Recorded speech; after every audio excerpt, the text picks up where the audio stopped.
Hello and welcome to the Elevate Show. We are recording at the gorgeous, luxurious Novotel Westlands on the Lower Kabete Road right here in Westlands.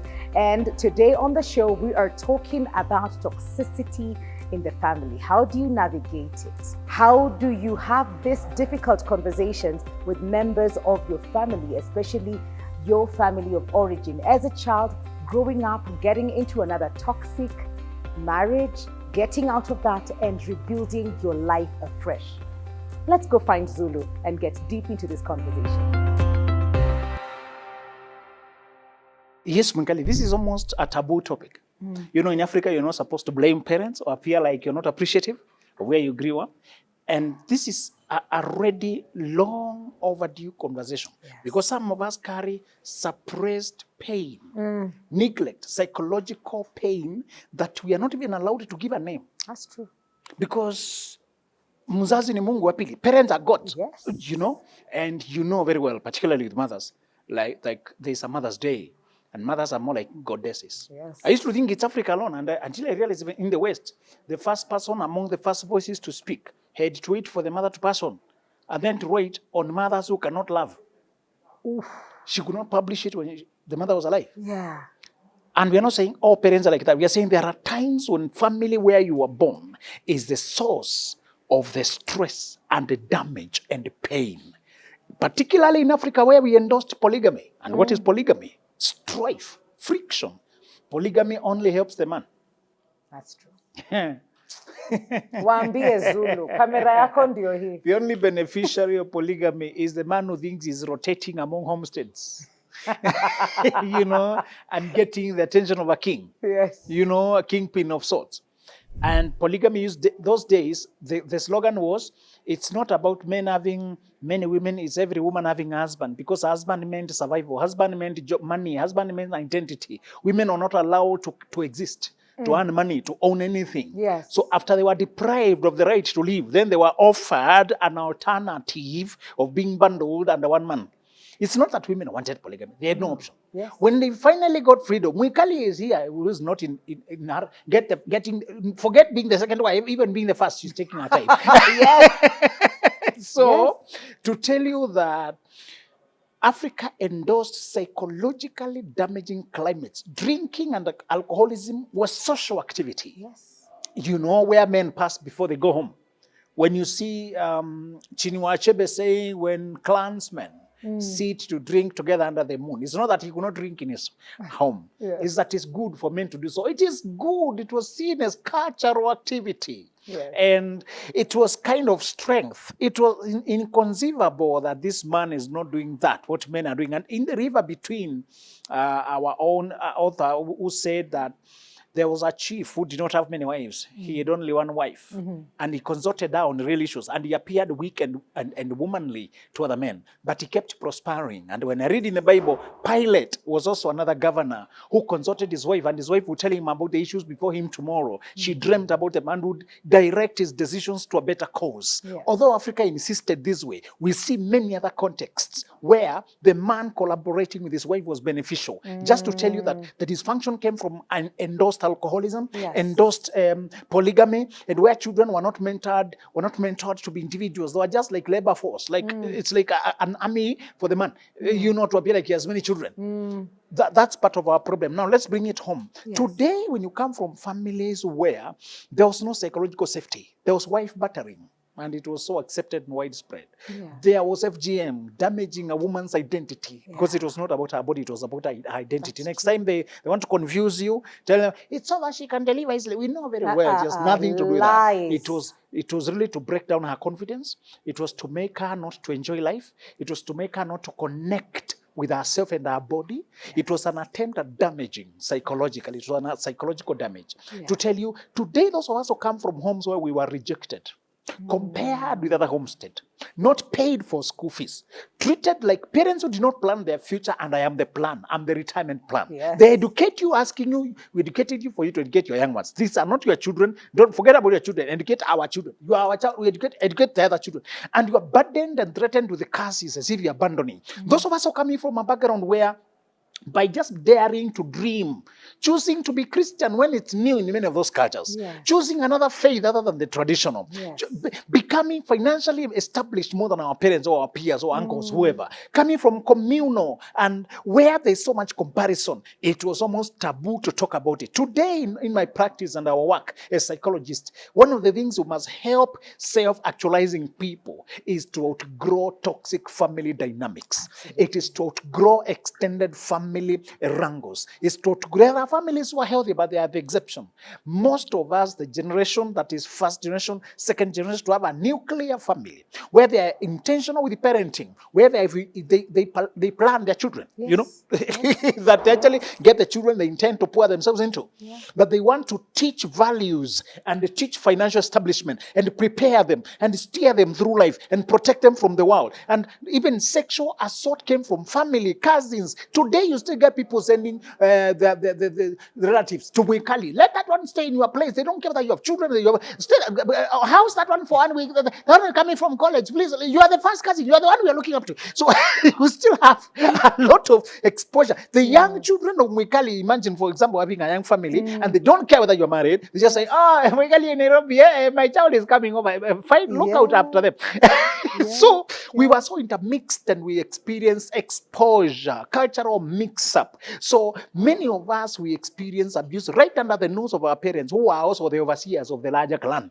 And because they were overseeing the larger clan, the money was dispersed. Our houses were crowded. Resources were stretched. There was no peace at home. Today, Mwikali, whenever you meet a person who looks well put together and polished, like you and me, please, I just want you to have a question mark. I wonder what you went through to bring yourself this far.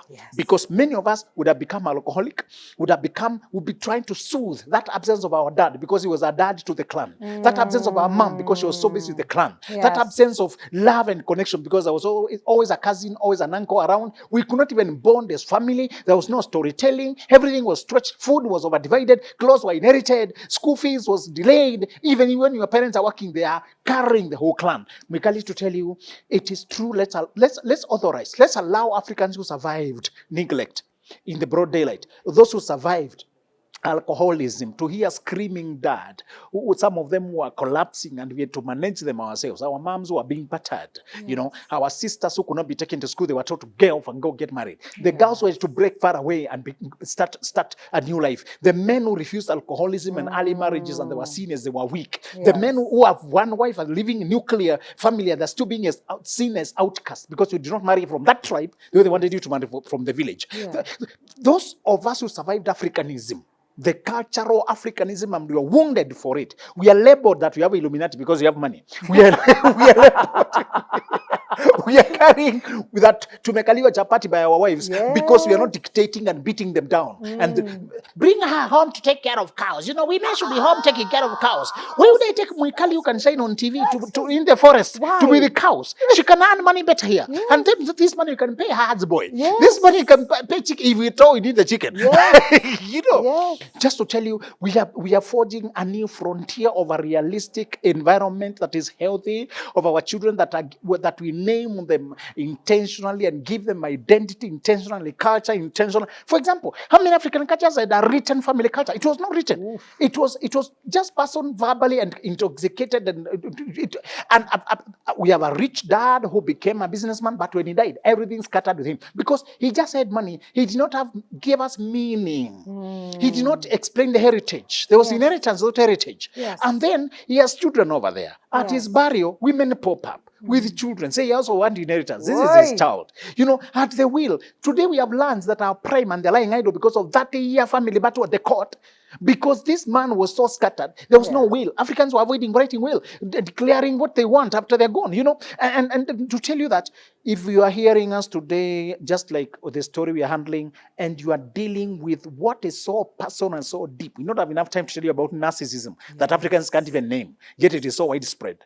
Pathological abuse and control. If you're dealing with that and you come from Africa, we validate you. We hear you. And this is the time for you to own your story, write down your story, speak your story, come to Elevate, come say what happened to you. Even those who are trying to recover the parts of their body that were interfered with, or the parts of their identity that was snatched away because of society validated, the woman should be disciplined, and then you are being beaten up. The mother should be put down. She should be put in her place. Then girls watched their mother being reduced, the father wasting money. The mother refused from working, although she could have backed up the family finances.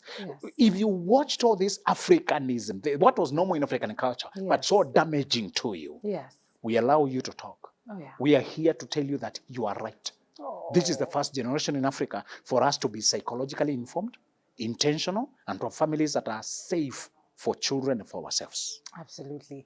I don't know what it is that you said at the end there, but it touched somewhere in here, and really this is the show for that. It's a show where we expose our scars just to heal other people, where you show us what went wrong so that we do better as parents and heal ourselves even as adults. And today's conversation is around that as well. Margaret has gone through toxicity in her family of origin, and she's here to just tell you that it's okay. That happened in the past, but the responsibility to be and get better is on you. And it starts with that one conversation. So if you're tuned in today, you are at the right place. We'll be right back with Margaret after this break.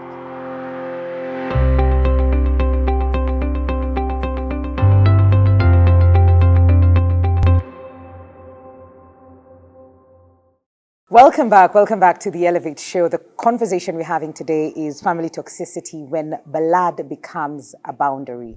And the question that we're asking you today is, have you ever had to distance yourself from a family member to protect your peace? Have you ever had to distance yourself from a family member to protect your peace?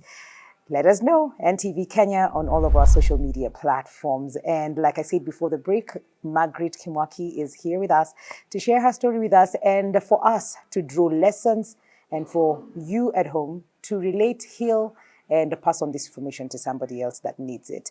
Welcome to the show, Margaret. Thank you so much. Lovely to have you. Umetafuta sauti for a second there. Ilikuwa imepotelelea mahali huku ndani. Yeah, lakini at least I'll cope. You will, yes. Welcome to the show. Thank you so much. I know much. We've interacted before, but we never really got into the nitty-gritties of your life. Yeah. But just from the conversation we had on my other show, Your World, I knew for sure there was something more there. Yeah. And the fact that you're coming in and you're a coach now, and you even talked about money before, and you shared a very interesting story with us back then. But then before we even get to the ice cream story at 10 Bob, during COVID, let's go back to Margaret the child. Where alikuwa wapi? Kwa lineup ya watoto ulikuwa namba ngapi pale? Okay, thank you so much for this forum. Yes. And at least I really hope that by the end of it all, you will see that strength is required for you to endure. Yes. So basically, Margaret was born sometimes back. You're a lady, it's allowed. It's allowed. Yes. So, and I'm the firstborn. Okay. But the story is quite twisted because I was born of a teen mother. Yeah. This was a young girl who was in primary school. So I did a research and I realized my mother was actually raped. And it was a bad experience for her. And especially coming from a family that was deeply rooted with Christian values.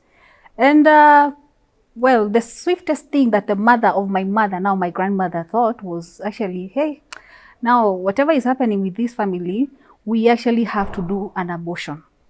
Okay. And actually the abortion was started. It was all the way from Nyeri and they came to Nairobi to secure one. Yes. And when the abortion started, because someone actually gave me the whole story of where I came from. So it had already started somewhere in Kariobangi, was those suburbs of Nairobi. So anyway, before they had started, but by the time, it takes effect and all that, so it was stopped by somebody now who was able to narrate to me the whole story. Okay. So what happens to these fetus? Distress. That was a distress number one, because people assume maybe life starts after you're born or anything.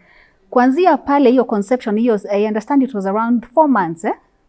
There was that attempt, and actually it was bad on me because I could see now from the time now I started understanding myself, I had issues you know, like some, I don't want to call them mental issues, but actually to socialize for me was hard work. Okay. And it was being traced because at one point I sat down with a doctor, a professional who was able to, you know, dig deep, where are you coming from? And he attributed to that, you Incident. know, incident to my current mental status. Okay. But now that is just nothing. At least I've been able to cope with it. Now we come to my mom now finishes Form 4. I never even knew she was my mother because my grandmother, the one whom they called mommy, is also, that was my mom, you know. Okay. Yeah, Okay. so she finishes high school. In fact, we used to go to high school for visits and all that. And now I'm here. My mother again gets married. So we have to immigrate now from my grandmother's home. And that's the last time I felt love in that family. Okay. So because now I come with my mother and now she's married to someone. This is a stepdad, new values and all that. And he was an alcoholic. Mm-hmm. And I don't know what to say, but the guy, I don't know whether it's an excitement of a new child or anything, but he really subjected me to a lot of battling. Kuchapwa nimechapwa. You know, there was no moment. In fact, it was like an everyday event until the me, I've never really recognized. I'm still searching for that person who is stuck in there because I felt there was something that was robbed kutoka pale chini. Yeah. Because tell me why, this is a parent, he has chosen to actually take me. I didn't even know that he was a stepdad then. I just see someone and I'm being told now, call this one dad. In fact, I had an issue calling my mother because I never knew her as a mother. I knew her as a sister. So we are here and now you have to learn to say mom. Yeah, and all that. Mm. Now, what really shocked me in that setup of a family Yes. was the aggression and the beatings. Because they came in handy every day. I can't remember a day that I was not beaten. That one I'm going to tell you. Oh, goodness. And I don't even know exactly, was it giving him some ego boost or to date, I have not understood. And by the time I was in class 3, it was so bad. My mother decided, hey, we cannot actually take any more chances. She whisked me to a boarding school. Okay. So again, I go and meet strangers in the school, whereby there is no mercy. Hata kama hujaoga, ama hujakula, ama hujafanya nini. No. And I was this child, even the teachers who actually grew up with me, they could actually spot some issues like isolation. You just don't want to be around. You know, I never had a normal childhood event whereby I can say for a day I was happy. Because even now, survival in a boarding school, it was just chaos. You're so young and you have to put up with it. Now, that's okay. The phase came out. I still went to high school, which was a boarding school. And again... Did you have other siblings now with mom and your stepdad? Oh, yeah. Okay. By now, by the time I'm in high school, we are already 4. Okay. By the time I'm leaving high school, we were 5. Okay. Now, the last place that I felt safe was in high school. Because you come home, now you have even changed. You're no longer that child. Now it's not beatings. There was some sort of manipulation. Okay. Okay? If I have to take you to college, you have to meet some things. I will have to have an, you know, I don't know what to call it. The sexual harassment started. Because now you're already a young woman, you're forming and all that. Yes. And it was tough for me. And especially when I finished high school, because now there was no any other boarding place to go to. Now I'm fully exposed and my mother is there. She was unable to really fight for me because as early as primary school, I used to update her, you know, mom, this is getting out of hand. How can you help me? Now, the person whom you're going to seek help from is actually beaten 4 times more than you. Okay? So she was also in that mode of fear. She can't express herself. I mean, I cannot remember the many times we slept outside. Just you and mom without the other kids? Or the other kids? No, we also? would run away because it is too much. And we are talking of an alcoholic who is now super aggressive. In fact, I've not lived to see another man who is like him. I don't know what was happening. Either he had also childhood traumas because it was so aggressive. He would actually beat the house, break things, throw thermoses.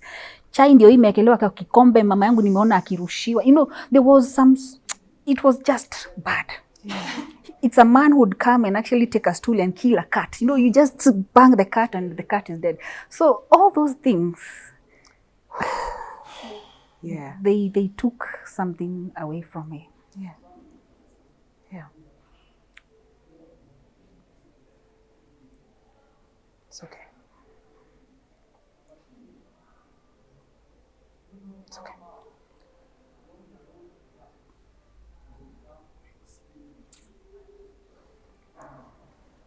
Just like some tissue.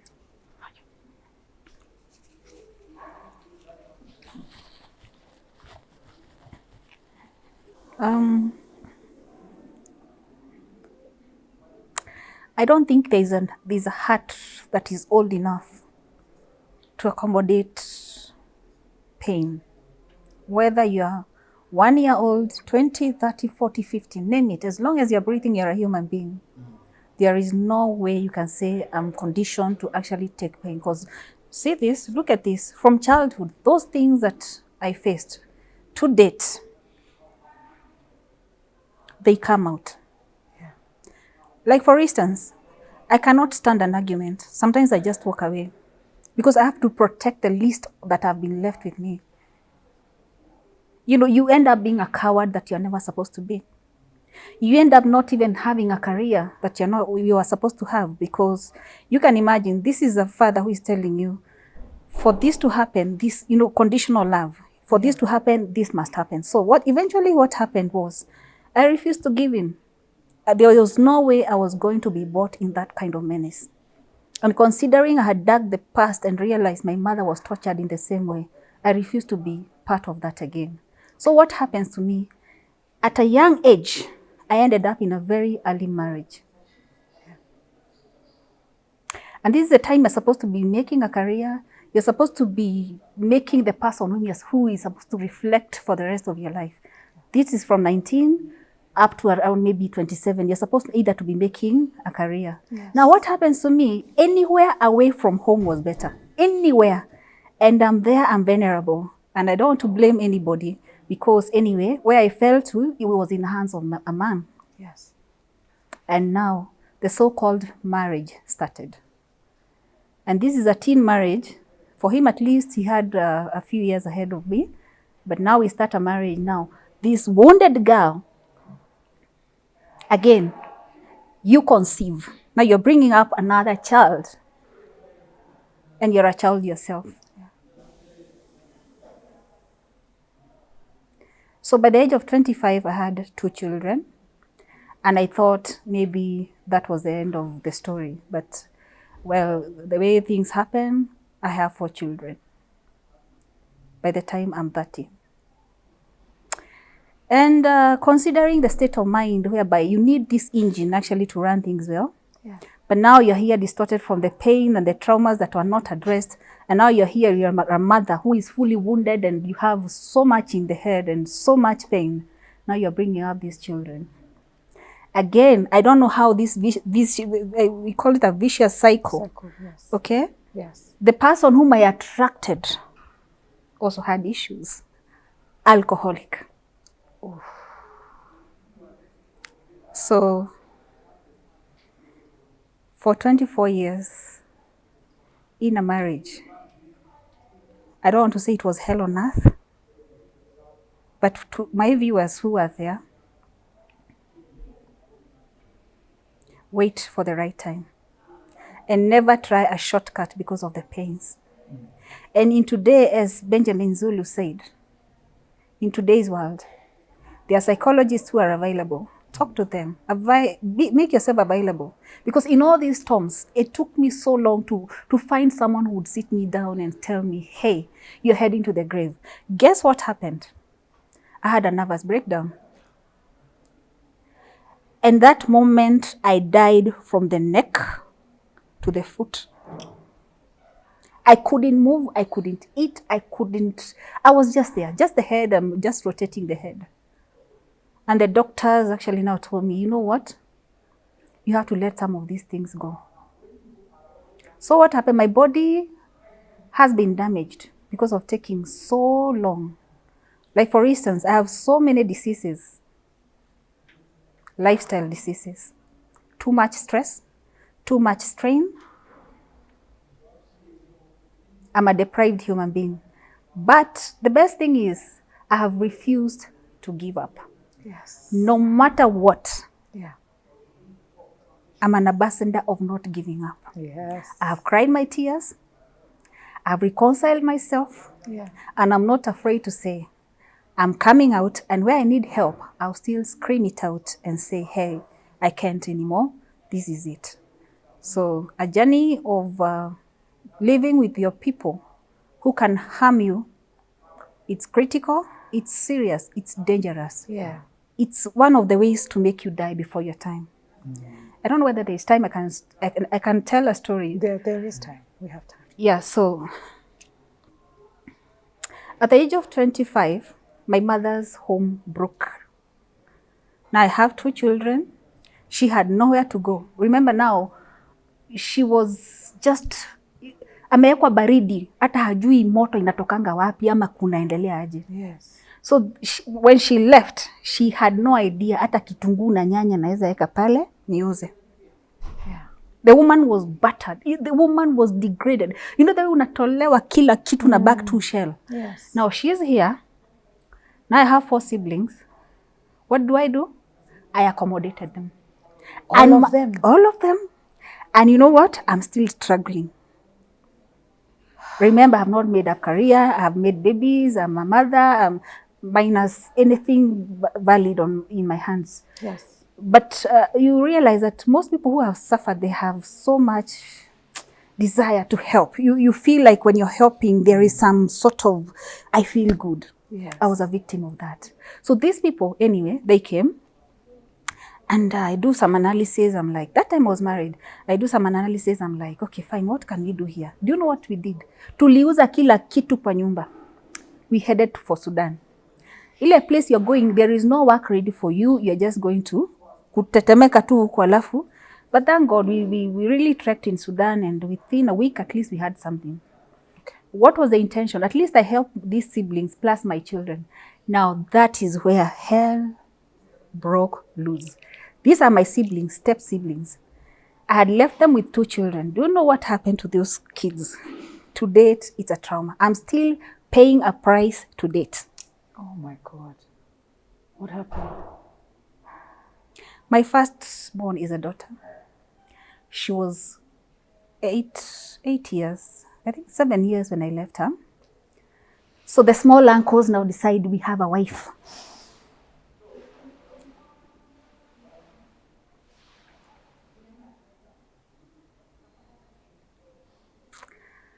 The pain that I went through trying to heal that. And my son was 4 years old. They subjected him to excessive, aliekwa kwa baridi sana. Na wachani niwaambie, baridi ikiingia kwa mwili, literally like the cold, iliingia sana. Because that time we used to live somewhere near Kikuyu. Very cold. So he got some extensive, akaingiza baridi sana. To an extent, he stayed in ICU for a month. The guy was dying. And up to date, I'm still suffering the consequences of your baridi. At least I've tried to talk to my daughter, you know, like, come on, you know, these are still your uncles. You know, the way, I don't even know what to say. Because as you say, family sometimes, the blood can actually cage you. The guilt, the shame and all that. Yeah.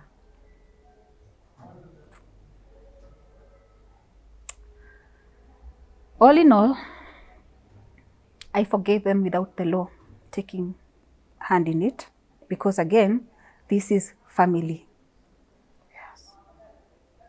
And when I look at it, allow me to go just to touch from the first family that we know, that is from the Bible. Yes. The first betrayal, the first murder came from family. There's a mother also in that Bible who was called Rebecca, who perverted the first son's destiny. Anaiba ya huyu, anapatia huyu. Yeah. That is how bad families can be. Yeah. And I'm not saying that all families are bad. Yeah.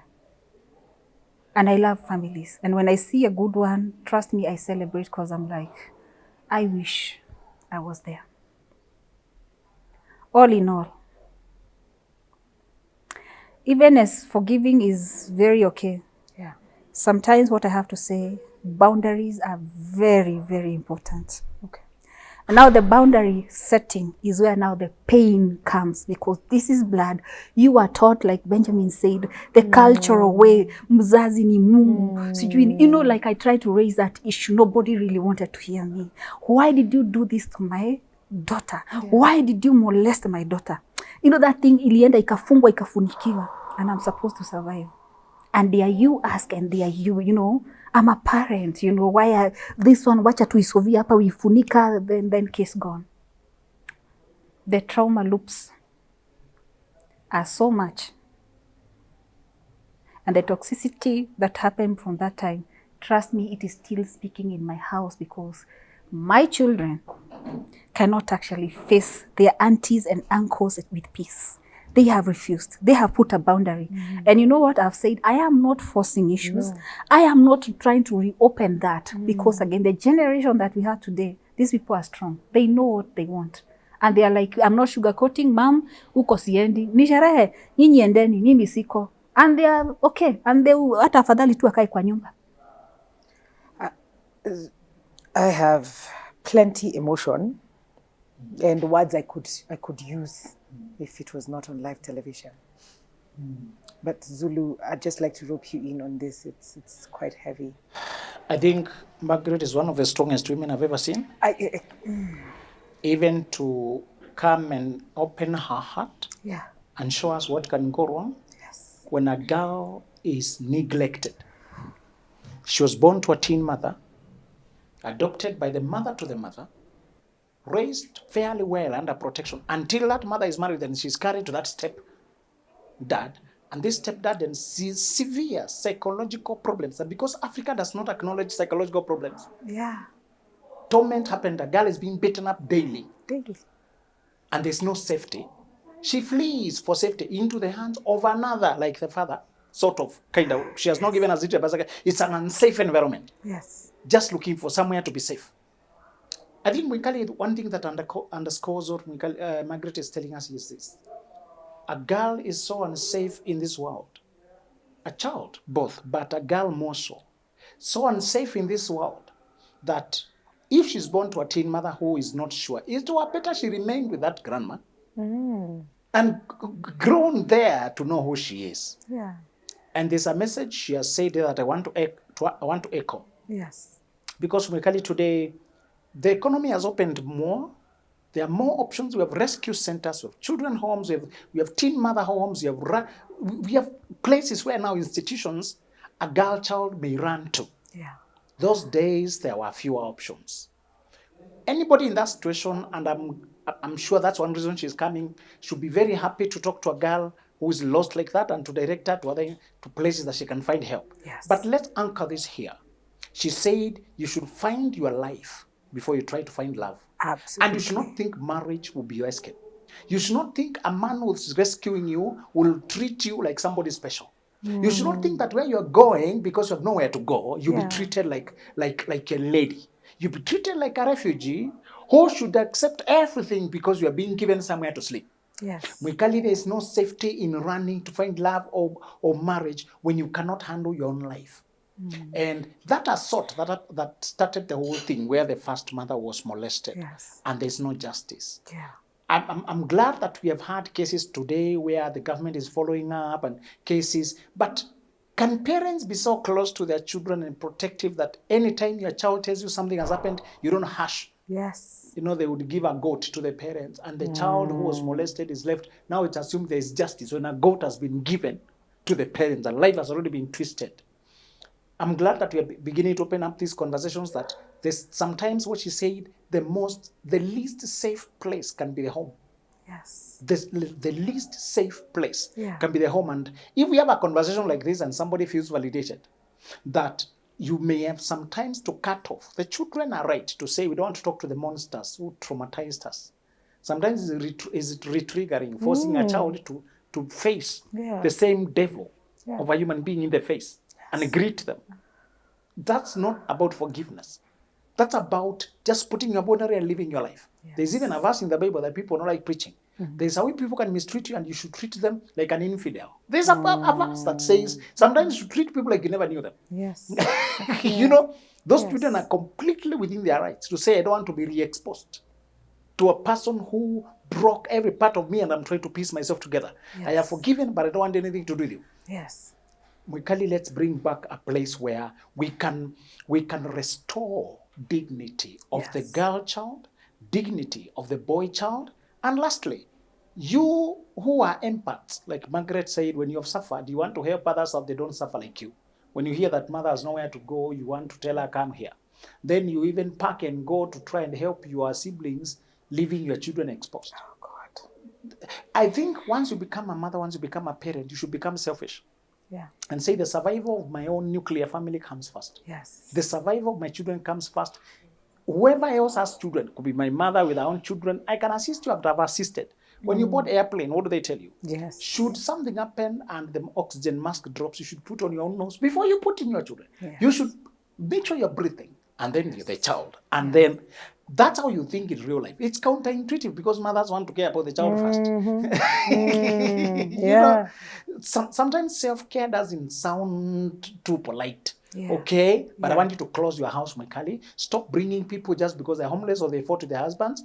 Don't just open your home to siblings. It's okay to have siblings, but when you have children, you know, somebody reminded us that that house you're calling your house is a world to your children. That's true. That sitting room is their playground. That bedroom is their dream ground. That compound is where they see the sun. You, sometimes you're at Elevate. Other time you're at Novotel. Other time you have your friend. Other time you have so large a world. They only have that home.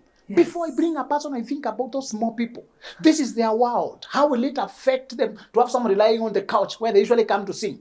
To have somebody sitting on the TV where they watch the cartoon. To have somebody in the same bedroom where they run freely. To have somebody to watch out for before they run, you know. Yeah. Even on those stairs where you know your kids have spots where they go to sing, where they do this, you know, those. So before you bring anybody, forget a clan now. Anybody, even a staff, think about how it interrupt the small world of my young people who are forming. One day they will have freedom. After you have empty nest, you have taken them away to their own world. Now you can bring your clan if you feel like. Yes. But that time when they left a small milk in the fridge, they should find it back there. Yes. When they left the small yogurt there, they should find it back there. Yes. They should not have to say sorry, give way to everybody. We are not saying we are antagonists to guests. We are saying think large. Nowadays, we have short stay vacations. If somebody is stranded in town, send them some money to get a vacation house where they are, to sleep for the night. That's a better help than having to contaminate the environment of your children without knowing where indecent touch will happen. Where somebody will be watching pornography on their phone that your child gets to see. Where a word they're using when they're talking that is not indecent for you. Where a language they're using, cleanliness, standards you're just setting for your children, the mode of dressing, somebody is not under your rules coming to contaminate the climate of your home. Let's now begin to think systems, long-term, succession. Let's begin to think about generations and values we're instilling. Let's stop this clan thinking. Let's start thinking nuclear values. And I asked you about written constitution. Can we begin to write the values in our home? This is who we are. This is how we behave. This is how we talk. This is how we pray. This is our spirituality. This is who we are. Begin to make it successionable for children to recite it as they recite songs. Let them recite, we are these people. This is how we talk. In this home, we don't do this. In this home, we do this and that. So that they know we are not just living life. We are being taught values. This is what we deserve. This is who we are. You know, we thought this was just a culture for rich people. They became rich because of that seriousness with life. You too become serious with life. So to say, Margaret is very correct in saying she's suffering still some of it, and I'm hoping she's going through healing. Psychological healing is always possible. But also to say that she's using her story to spare us being sorry. Absolutely. If you hear a story, don't just be sorry. Learn how you can avoid the pitfalls of too much mercy, too much inclusion, too much communal thinking, too much sacrificial thinking. Absolutely. And we're due for a break, but when we come back, Margaret, I'd like to find out, like Zulu has said, is the journey of healing began and how did that come about? And if that marriage ended, how that happened for you, and how long ago, and maybe just give encouragement to other people as well when we come back for the last bit of the show. Remember, the question that we're asking you today is, have you ever had to distance yourself from a family member to protect your peace? Have you ever had to distance yourself from a family member to protect your peace? NTV Kenya on all social media platforms. We'll be right back after this break.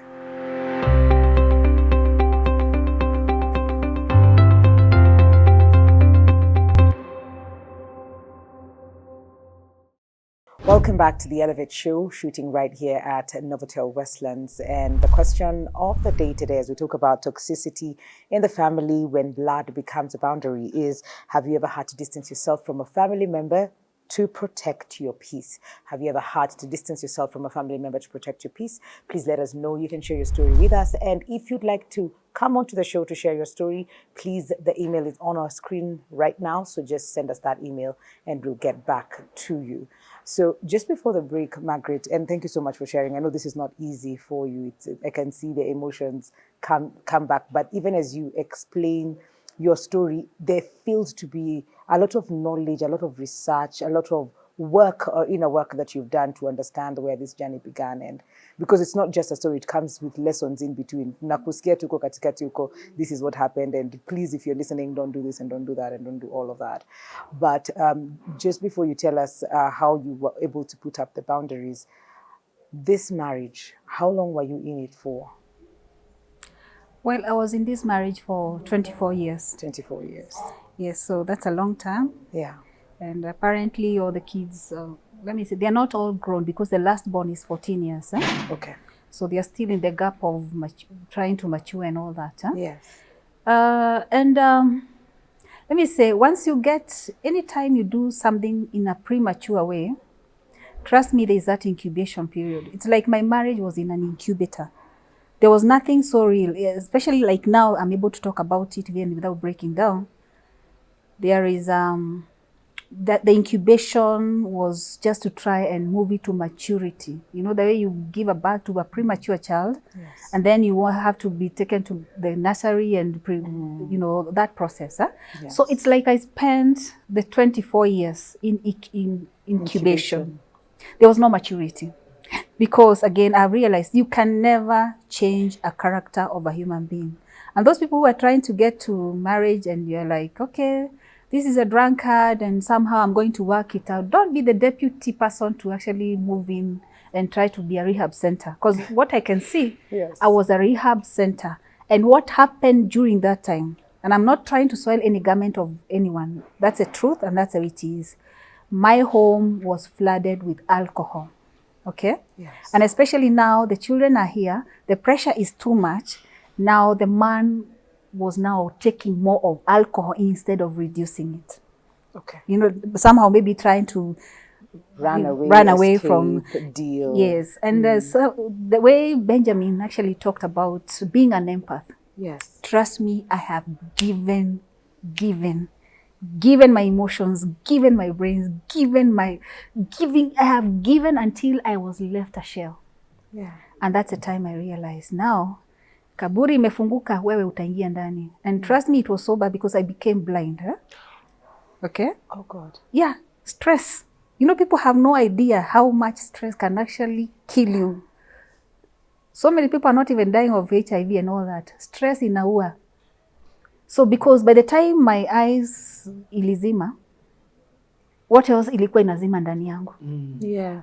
These are organs. You have overworked them. Yes. And now they are deciding, no, you know what? Hautaona tena.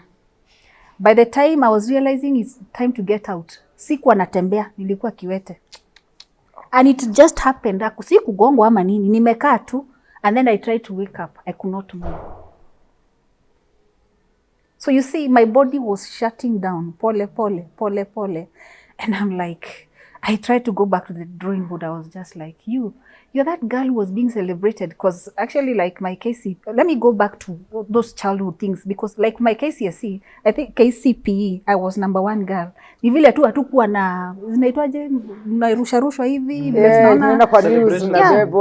I had a 565 out of 700. Wow. The people who understand what that era means, yes. Okay?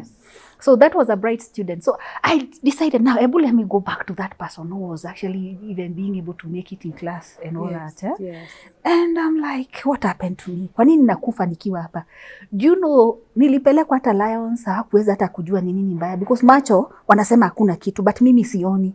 Unapelekwa kwa nerves, wanasema miguu iko sawa, kila kitu iko sawa. But I cannot walk. Yeah. They tried even kunihit na my electricity every day, trying to jumpstart me. And they told me, hii ni stress. Na sasa ukiacha stress, utarudi tena uhai. And remember now, I think that was the second now breakdown, because ya kwanza ilikuwa kitambo kidogo. Hii ilikuwa ni kama ya pili. And I decided enough is enough. If I have to die, like the way Esther in the Bible reasoned, if I have to die, let me die. But I have to try the one last more thing. Yes. And now it was about sweeping my house. Ile kitu mbaya ni kufagia sasa. You know what I did? It was so easy to break my home. Listen, guys. Because all I did was to withdraw everything that I was given. Okay. Okay? Okay. I withdrew everything, like, sio emotions, sio nini. I had a shutdown and I decided, let me see. So this guy now cannot cope with a sick woman. This guy cannot now cope with, you just withdraw. Kila kitu, you're just like, I'll just watch things how they are. And true to the story, that empath you're talking about, the moment they shut down and they cannot give any more, not even ideas, nothing, you're just there. The guy left. He left? I had nothing else to offer. And I was ready just to remain that way because, let me tell you, that was 4 years ago. And I am sure, almost 100% sure, ningekuwa kwa kaburi. Ningekuwa kwa hiyo kaburi. He just left, hooked up with some funny societies. Zinaitwa, in Central, we have something that is actually massively taking homes. Sijui ni nini hiyo, ni machama tu. Unasikia, sijui machama za mbuzi, sijui nini. Kwanza wakati aliingia huko sasa, he decides I'm a total man. And he comes again with funny demands. A woman should be those cats that you are talking about. I was not ready for all that. I don't want to say bad things on camera, but I was not ready to sacrifice now the least of the last that I had. Umechukuliwa kila kitu, mpaka future yako, mpaka everything that you wanted in life. And now I'm here. You are being told that mwili yako sasa, for you to be a total woman, Kikuyu woman, I don't know what, we can circumcise, we can name it. But I was not available. So I decided, you know what, I'm going to withhold now myself. He walked away.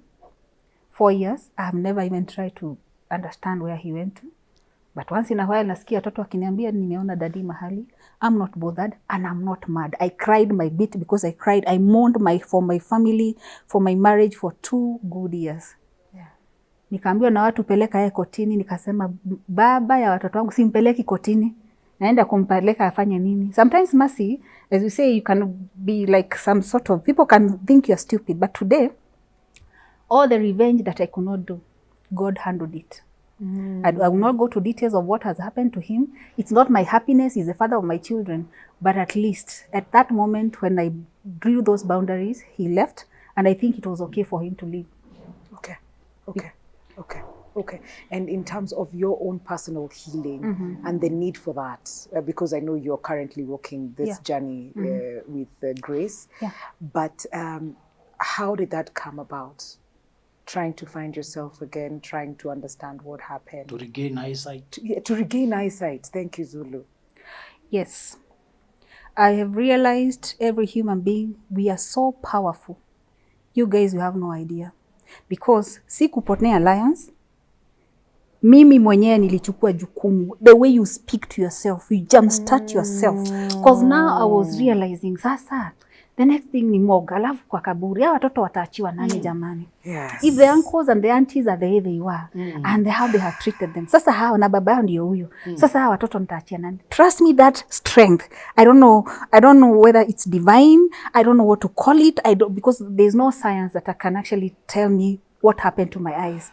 Macho yangu inaona kama vile nilizaliwa. Yes. Clear, pure. I have no more nerves issues. Nilikaa tu hivi. Nikasema no. I don't know how to express that. Someone else in... Zulu pengine ako na language. Maybe Zulu have language for that. Yes, and no matter... You know what I had held so much? Because For me, I was seeing love in the 24 years. Just giving. I was somehow believing this is love. And I don't want to go to details of the pain in that marriage, especially when it came to provision, to educating, to what. Now, wacha hiyo irest hapo kidogo. But the day I decided enough is enough, and I became numb. I think I want to use that. Numb, you're just there. When the guy left, somehow, no matter the pain, because I remember I cried for 2 years, kama mtoto, day and night. I was actually mourning. But for him to have left, there are some muscles that also came. There was some rebuilding of an inner person. You know, I tried to find strength. Nikiangalia mbele hakuna mtu, nyuma nini hakuna usaidizi. Sio nikimbie kwa mamangu, sio kwa nothing.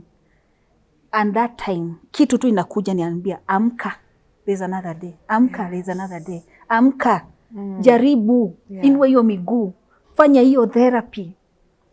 And I'm here. I'm walking. Yes. My eyes are back.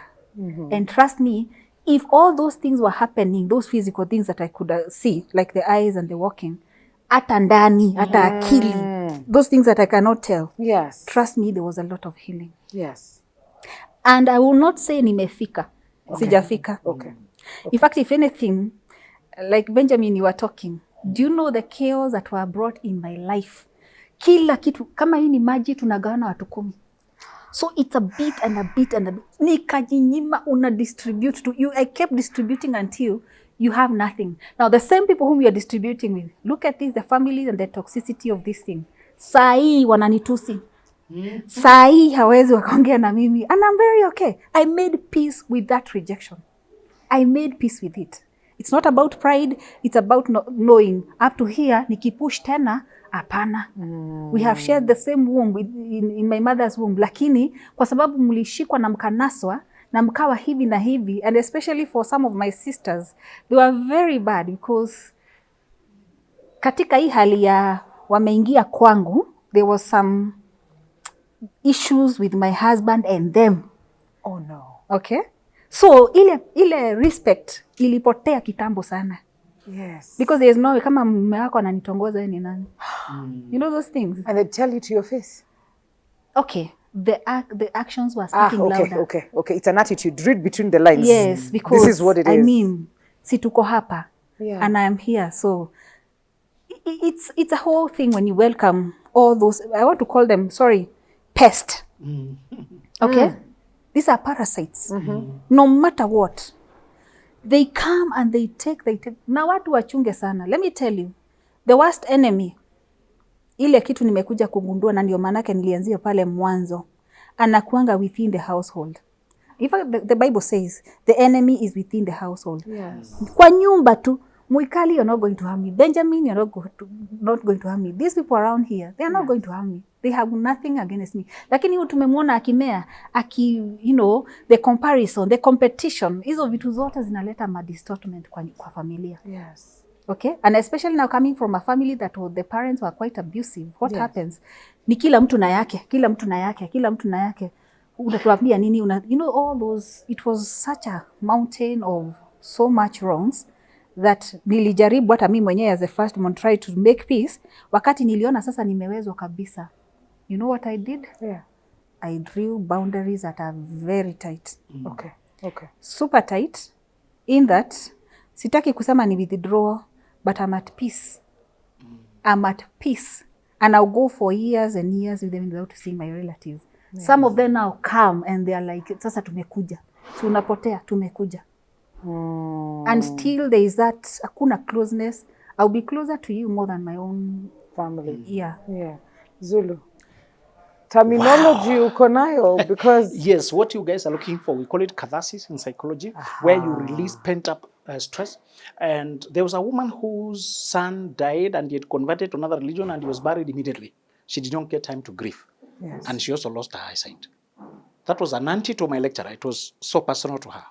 And she was telling us about that psychological blockage. Okay. She went blind. They could not detect the cause. There was a psychologist in the family, went to the court and petitioned. This is psychosomatic. We call it psychosomatic stress converted to physical illness. And they said, give orders, exhume the body, let the mother mourn the son. It was exhumed. He held, oh, my son, and the eyesight came back. Some people today have what we call hypercule syndrome, the head, back, things that are not diagnosable. So you're being given painkillers, and it is pent up stress. It's built up stress. It's that rejection never processed. It's that identity that was stolen. It was a sexual assault that has never been addressed. Injustice that have never been revealed. Africans, if we learn this process, this woman did it for herself because she had children to live for. And Mikali, as much as it's not the right way to get children with the wrong people, yes, I want to comfort everybody who got a child by surprise. Yes. Let that child become the reason not to kill yourself. Let that child become a reason for you to forge forward with life. Yes. Let that child become, Hagar could not pray before she got a child and was rejected. There's no history where Hagar prayed. But when she was chased away with the son, for the first time, she used to mock Sarah because she's such a thing with her husband. Yes. Yes. But now with a son and there's no water, the child is crying, "Mommy, I'm thirsty." She prayed for the first time. Yes. And she was answered. And a prophecy for the son. Yes. I want to encourage everybody who got a child by less than ideal circumstances. The child is already here. We can't go back to the immorality and the situation of we got a child. No. Or you have children like Margaret with a person who doesn't care. Yes. I just want to encourage you, take the positive side of it. Absolutely. Say, for this child, God, give me my eyesight back. Yes. For this child, give me finance to stand. For this child, God, as a promise, he said, is a father to the fatherless. Yeah. He tends to answer prayers that concern hopeless and vulnerable children, vulnerable people, faster than you can imagine. And I want to encourage the Mwikalis of today. Your aunties tell you, if the man is not coming, just get a child. Oh, yes. Don't borrow that nonsense. Muwache kuniambia. Don't be pushed that direction. Yes. Instead, adopt a child. Okay. Solve a problem instead of creating one. Bring one. You still get the same blessing without the baby daddy drama. Without the circus. Yeah. Just encourage Margaret. You are a matriarch now. Oh, yes. You are being a mother when they say mother, father, but I like to use this term matriarch to mean you are both the mentor, the protector, the provider, the direction giver, and everything. Just to encourage you that, just like you stood that day and said, for the sake of these children, I can't be blind, I can't be numb, I must be healed. I want to encourage everybody to take the same path. If you have been crying, depressed, drinking yourself to death, selling your body, not caring if you die, imagine when you are 6 feet under and your children are crying on that grave. Yeah. With nobody else to call upon. Oh, God. When you imagine your child, you postpone your death. Hey, the mothers who said, there's a mother who said when the last child got married, said, now you guys, I'm free now. And left the marriage. Say, Mom, you're leaving marriage on your own. What's the point? Yes. I was waiting for you guys. Musomeshwe. Then I can live my life. Yes. The partners who sang a song like that. Said one time, Mom left a note and went. Said, I wanted my children to be at least on their own. I'm gone. Mothers have postponed and held the death at bay. Yes. Waiting for the child to stand. And I'm not encouraging careless mothering. Just to tell you, instead of crying, oh, I'm a single mother, just say now that I'm the only person in the picture. Yes. I must heal, I must work, and God, you will help me. Absolutely. Those kind of prayers are sure to be answered. Yes. And for that reason, you won't die of accidents of anything. Stop fearing now. Just wake up and go to work. Wake up and sell eggs. Wake up and sell watermelon. Wake up and sell tea. Wake up and sell. It will be bought. If you hold and say, God, I have mandazi to sell and my child needs food, a customer will be forced. Yes. Yes. An arrangement will be done. Next to you. Yes. They'll be so hungry, they'll buy everything. Yes. Just to encourage, just like Margaret found purpose because of mothering after rejection, find purpose in the positive thing, the child, the positive thing. Find purpose. And she did not curse the baby dad because I'll be cursing the father to my children. Yes. Let his own justice and God deal with him. Yes. As for me, I'll not lift my mouth to curse him. These children need to see, I don't do that. I don't do that. So let me not I will not carry you with bitterness. I'll forgive you and carry on from here. Absolutely. Thank you, Margaret, for showing us how you can forgive while you're not being bitter still. Absolutely. I have a question for you, Zulu. Yes. When you talked about the psychosomatic disorder or illnesses, I don't know conditions, how then are there tools to help heal yourself or get better, or do you have to go the route of getting help from somebody else like yourself? Yes, Margaret used the most hard knock, school of hard knocks. School of hard knocks, for sure.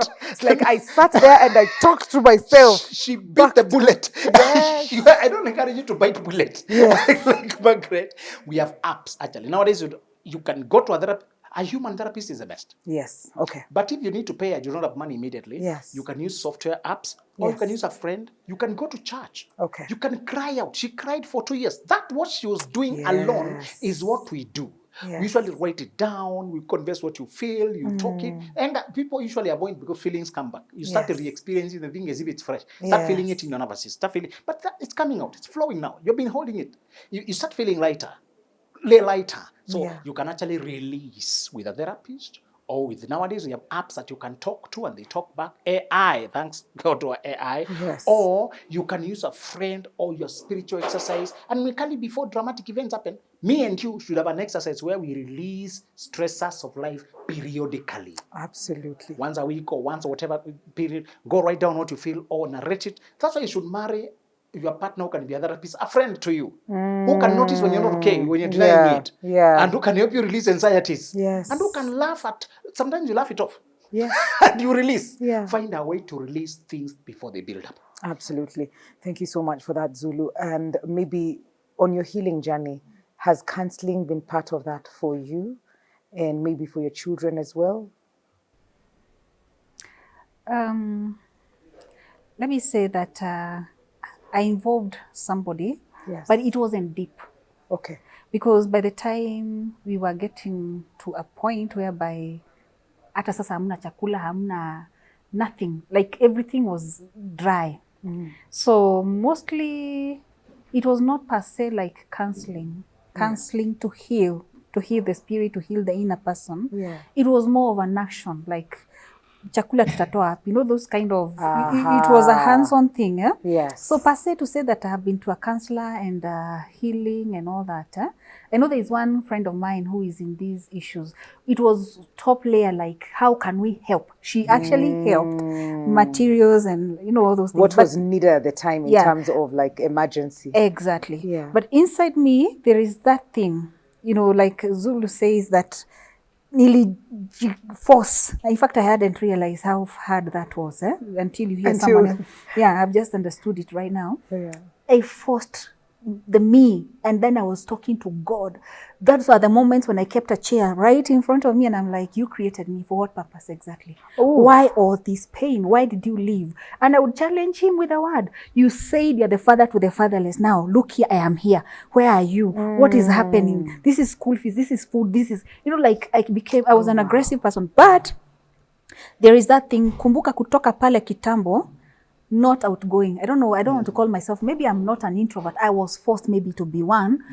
Within my house, hapo tu ndio nimefanya hizi vitu zote za healing, like wake up and walk. I would talk to my God, and then I would actually now have a conversation with the children. They have not seen anaitwa nani, a counselor or anything. In fact, I have a Form 3 student right now. She's 15, and the teachers called me and they're like, no, something is not adding up. Huyu mtoto hata kama watoto wananyamaza, not at this age group, ananyamaza from morning to evening, na hataki mtu hata amkaribie, like they isolate. Kama ni dining hall, anaenda peke yake na chakula huko. Kama ni kusoma, ako peke yake. Like the teachers called me, they were like, kwani kuna nini? Kwani kuna nini? And again, you don't want to actually like go exposing, like go, that person, I don't know, Benjamin, you can help me whereby that person who decides to heal within your cocoon, since there was no love from where you expected, you're like, okay, nikiambia principle hivi, na yeye si ataanza judgment zake, si ata subject to mtoto to this, like, so eventually the child is still quiet, and sioni kama ni quietness ile ya normal. Juu akiingia tena kwa nyumba, the familiar faces, the 3 siblings plus yeye sasa ni kasuku, anaongea tu, the familiar area. She has this strength, okay? So what I can say is watu pale nje tafadhali, and especially the parents, because I'm one of them.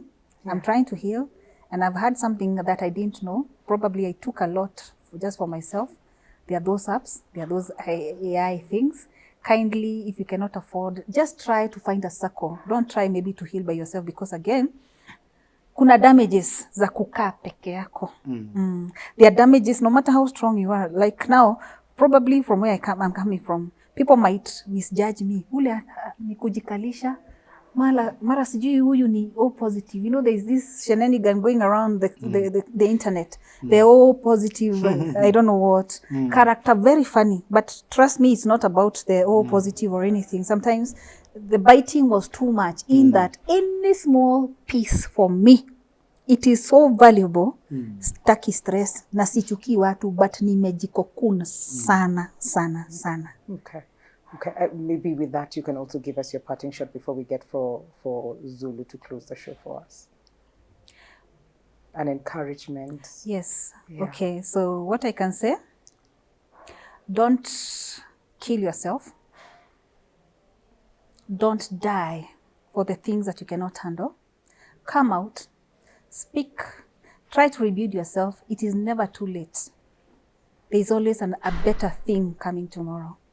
Thank you very much. Asante sana, Margaret. And I hope Margaret can find a career out of this. Yes. I'm just thinking if you were to publish a book called The Healed Healer or something like that, or to become the one when. Margaret, you have a book? I have a few books. Yes. Wow. Yes, you do. I have a few books, and one of them, like you said, is A Trampled Rose That Rose Again. Hey. Wow. Okay. Yes, and it's a deep book. And I know that sooner or later it will be published. And I know with someone like Benjamin Zulu, if you can hold my hand, I know he has many books. He has many books. Yes. I listen to you. And thank you. yeah, you're a mentor. Silently. I want to encourage you to make sure that pain serves a bigger purpose than just pity, that you save others. Today, if you're just sharing and some of us are saying, I thought I have problems, I'm sorry. If somebody overcame this with so many children, somebody is trying to kill themselves because of one child, and I'm a bit right now. No child, it's a boyfriend. Let's make it work. It's a boyfriend. Heartbreak. You know? Yes. Margaret is making you think, okay. Yeah. You know? Yes. I want to encourage you to make sure it serves a purpose. And my parting shot to Mikali will be something in the lines of what she was doing, we call it empty chair, where you put the chair and you talk to the one you cannot bring physically. Yeah. For it was spiritual, it was God. Sometimes a monster who abused you and you want to pass your last word to them. Okay. Also, we do letter writing to encourage people to stop sitting on things that were done to them. If you sit where your abuser left you, you are giving them a continuing reign over your life. Sometimes we heal as an act of to redeem yourself, as an act of self-love, to say, the last chapter of my life will be of my own authorship. Wow. I will not continue to stay where you divorced and left me, made me a single mother and left me, instead me and left me, to make you the last say in my life. I will have the last day in my life. I'll just wake up, and if I can't walk, I will crawl, just away to another place. Yes. To say I died in another place where I took myself, not where you left me. Yes. So leave the self-pity, stop rehearsing that person's name, stop typing every post about them. Let your chapter this time around be what you authored, where you took yourself, the story you tell, and who you became. Oh, thank you so much, Zulu. That was really powerful. And Margaret, the trampled rose that rose again. I think that's really powerful. All the best publishing that. I mean, you're going to direct contact her for your mentor. Exactly. Thank you so much for tuning in and being part of this show every single Wednesday. We don't take it for granted. And I hope that you've taken the lessons today. You've taken the encouragement today. You've taken the inspiration today as well. We'll see you next time, same place. A special thanks to Novotel for hosting us here. We love it here. We'll definitely be back next week. Adios.